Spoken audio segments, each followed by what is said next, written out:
This video is going to be part 3 of row minefield, and on this we're going to talk about emplacing the IOE, or the irregular outer edge.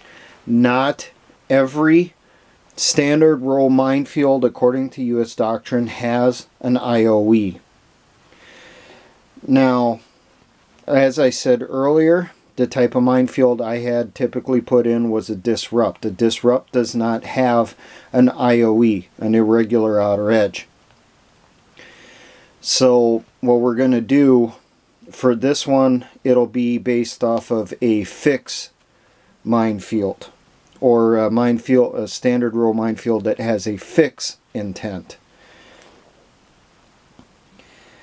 That type of minefield is similar to a disrupt, but it does have an IOE. Now, I've been trying to remember if I ever put in an IOE ever during my career in the military, and I can only think of once, and that was back when I was a pretty new private, so it was a very, very long time ago. So I've been having to read through on this in my squad leader's book, and also in FM 20-32 mine countermine operations. I do recommend, if you plan on doing any type of minefields at any time during the conflict, if you're a militia engineer, read FM 20-32, especially the newest versions that you can get a hold of, because it will explain the doctrine a lot better. I found that I've had to review it quite a bit over this last week, trying to find the information for these videos so I can finish out this series. Now, with an IOE,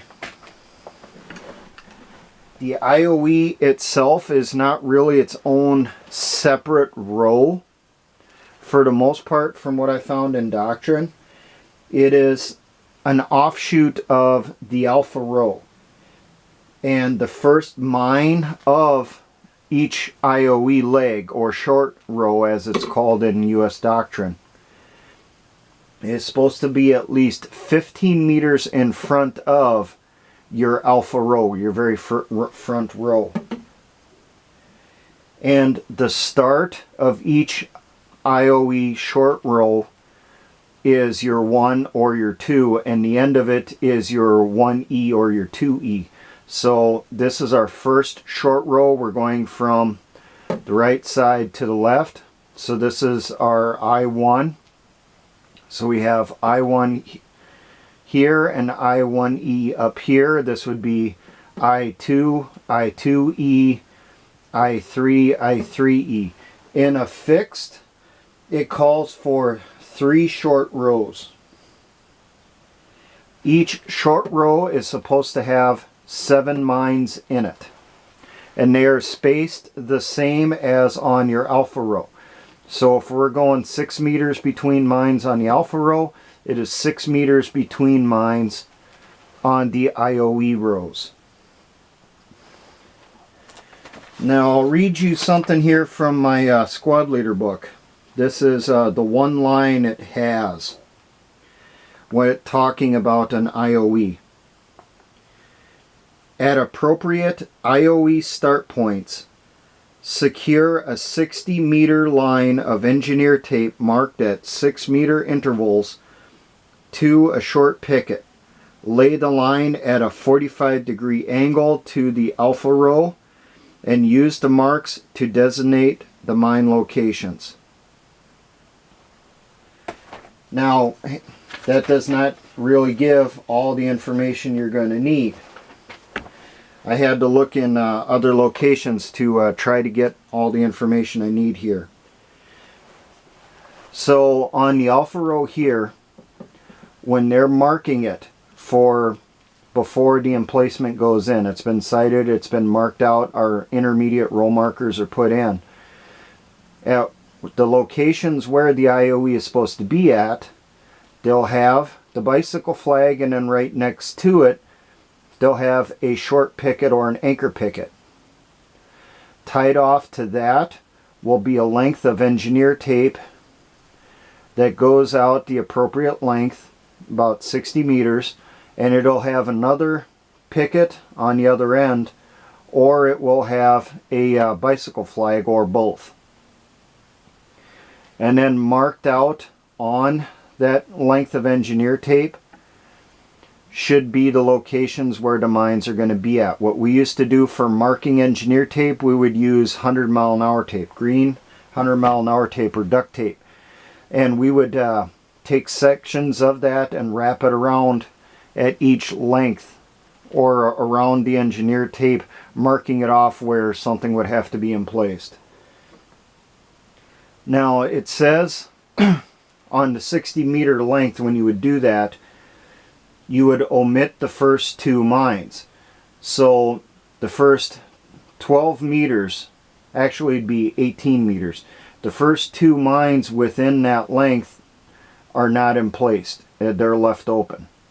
And then at that third location would be where you would start your mines and then go every 6 meters down the length.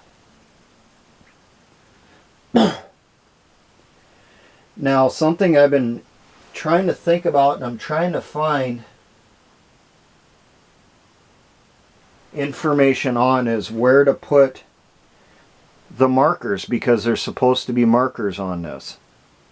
Even on your IOEs, you're supposed to have your start row markers and your end row markers, just like you do on your Alpha, Bravo, Charlie, Delta, so on and so forth rows. Now, it's kind of confusing on the stuff because it doesn't really say in the manual, and the diagrams I have for it are not that good. But what it looks like to me, that anchor picket, that short picket you have down here, that is going to become your start row marker, and then 6 meters past the last mine you will have your other short picket that you're tied off to with the engineer tape. That will be your end row marker. So what you would do when you're putting in your alpha row, you get up to that point where the IOE row is supposed to be. You'll stop at that point. Your laying team gets mines and starts putting a mine next to each mark on that engineer tape. These mines on the IOE are always supposed to be buried, so that will be done by your arming team.